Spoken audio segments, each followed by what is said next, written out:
여러분, 모세를 한번 생각해 볼까요? 모세는 당시 최고의 대국이죠. 애굽하면 그 당시 지금의 미국보다 더 강력한 나라였는지도 모르겠어요. 왕권이 그 나라의 왕이 될 수 있는 자리에 있었던 사람입니다. 모세는 이 세상에서 얻을 수 있는 모든 부귀 영광을 다 얻을 수 있는 위치에 있었어요. 자기가 원하기만 하면 뭐든지 할 수 있었습니다. 애굽의 최고 자리에 올라갈 수 있었죠. 그런데 어떻게 됐어요? 이 모세가 하나님을 위해서 노예가 되었습니다. 상상이 되세요? 하나님을 위해서 제가 노예가 되겠습니다. 하나님께서 주신 이 진리 때문에 진리를 지키려면 노예가 되어야 되겠군요. 이런 결정을 하는 것입니다. 결정. 선택 말이죠. 신앙은 결정입니다. 여러분의 결정 없이 아무것도 이루어지지를 않아요. 성령께서 감동 감화 주시고 말씀으로 보여주실 때 계속해서 결정하면서 나가야 되는 것입니다. 그래서 어떻게 되었습니까?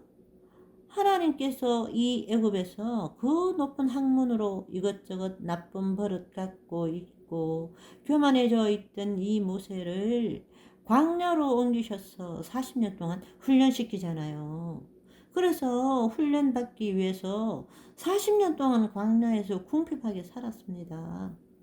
짐승들 뒤치다꺼리 하면서 말이죠. 여기서 모세가 뭘 배웠습니까? 이 광야에서 어떤 상황에서도 주님을 믿고 신뢰하고 감사로 기도하는 것을 배웠다는 것입니다. 아무도 자기를 인정해 주지 않고 광야에서 동물들 지치다꺼리 하는데 누가 인정해 주겠어요? 그전에는 애굽의 궁전에 있을 때는 사람들이 다 자기를 보살펴 줬죠. 뭐 필요하다 그러면 대기하고 있다가 갖다 주고. 그런데 이제는 동물들 지치다꺼리 하는 거예요. 40년의 인생 동안 겸손하게 되었고 자족이 무엇인지 배웠습니다. 자족한다는 것이. 그래서 결국 하나님께서 이 모세를 들어서 영광스러운 자리에 올려놓잖아요. 또 하나님께서 반드시 전환시키고 회복시키시고 역전시키십니다. 모세가 모세 오경을 기록했죠. 성경의 가장 위대한 하나님의 사람이 되었습니다. 자, 이제 질문 드립니다. 모세가 어떻게 왕의 자리를 포기하는 그런 결정을 할 수 있었을까요? 여기 우리 중에 모세보다 더 높으신 신분이 있습니까? 모세가 포기한 그런 결정, 왕을 포기하는 그 결정을 모세는 어떻게 할 수 있었을까요? 모세는 진리를 있는 그대로 본 것입니다. 내가 이 세상에서 뭐 50년, 60년, 뭐 몇십 년 조금 편하게 살아봤자 그거 아무 의미 없다. 그렇게 생각한 거예요. 하나님을 위해서 단 하루라도 하나님을 위해서 사는 것이 가장 의미가 있다고 본 것입니다.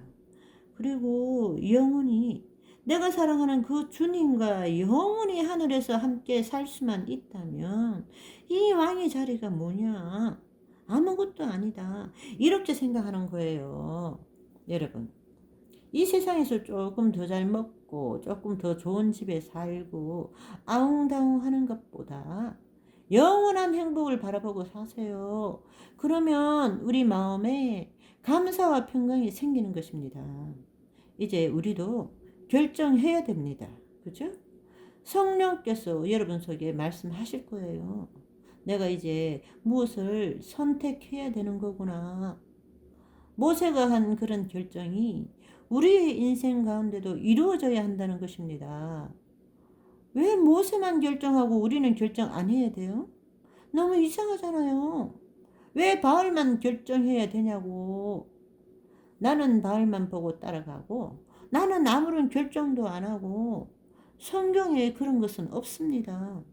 그런데 그런 결정을 하면은 하나님께서 우리를 회복시켜 주시고 지키시고 가장 행복한 길로 인도하신다는 것이 성경의 약속입니다.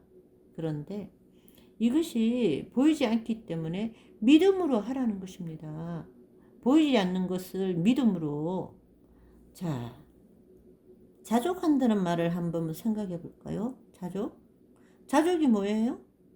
자족한다는 것은 외부 환경에 상관없이 만족한다는 거예요, 우리가.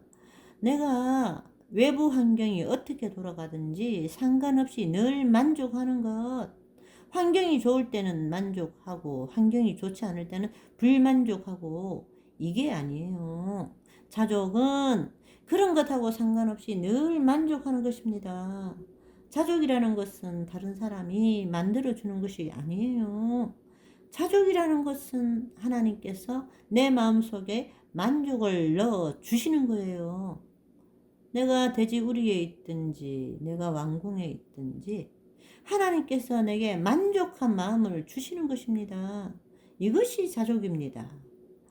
하나님께서 내 손에 쥐어준 대로 감사하게 받는 것, 이것이 자족입니다. 내게 이 직장을 주셨습니까? 감사합니다. 제게 이 집을 주셨네요. 감사합니다.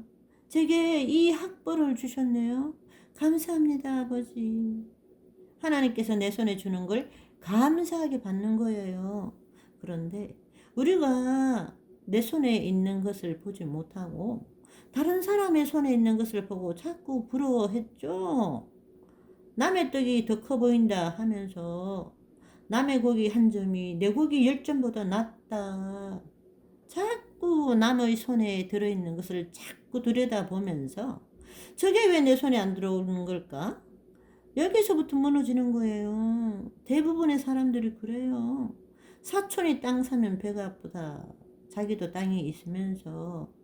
그러면 안 되고, 하나님께서 100원 주시면 100원에 만족하고 1000원 주시면 1000원에 만족하는 사람, 그 사람이 그냥 만족하는 데서 끝나는 것이 아니라 그 사람에게 하나님께서는 능력을 주신다는 거예요. 너희가 만족하면서 재미있게 행복하게 살아라, 그게 아니라는 것입니다. 하나님의 능력이 누구에게 임하는지 봐라, 그 이야기를 하는 것입니다. 이 빌립보서에서는 오늘날 많은 그리스도인들이 능력 없는 신앙생활을 해요. 왜 그래요? 바울의 말씀, 이 말씀이 들어가지가 않는 것입니다. 사람들이 그저 다 감사하기만 하라 그래요. 범사에 감사해야지. 늘 감사함이 있어야 될 텐데. 이건 감정이에요. 하나님께서 원하시는 것은 감사한 감정을 주는 것이 아닙니다. 하나님께서 원하시는 최종적인 목적은 능력을 주기를 원하시는 거예요. 능력 있는 그리스도인으로 살아가는 모습을 온 세상 앞에 전시해 주기를 원하시는 겁니다. 자족하지 못하면 어떻게 될까요? 계속해서 다투어요. 경쟁을 합니다. 막 비교하고 그래요. 저 친구 차 바꿨네? 그랜저네? 그러면 나는 제네시스로 바꿔야 되겠다. 이렇게 계속해서 경쟁하는 거예요. 이렇게 되면 어떻게 돼요? 감정이 계속 오르락 내리락 하면서 만족과 행복을 모르는 거죠. 이런 신앙이 어떻게 능력이 있겠어요? 전혀 능력하고 상관없는 거예요. 이거는 그냥 계명만 문자 그대로 지켜가는 거죠. 생명이 빠진 상태에서 계명을 문자 그대로 지키셔야 됩니다. 그러나 능력과 생명이 있어야 되는 것이죠. 이 두 개가 연합이 될 때 하나님의 영광이 그대로 드러나 버립니다. 오늘 이 귀한 날을 맞이하신 여러분, 감사함으로 하나님을 영화롭게 하시는 저와 여러분이 되시기를 바랍니다.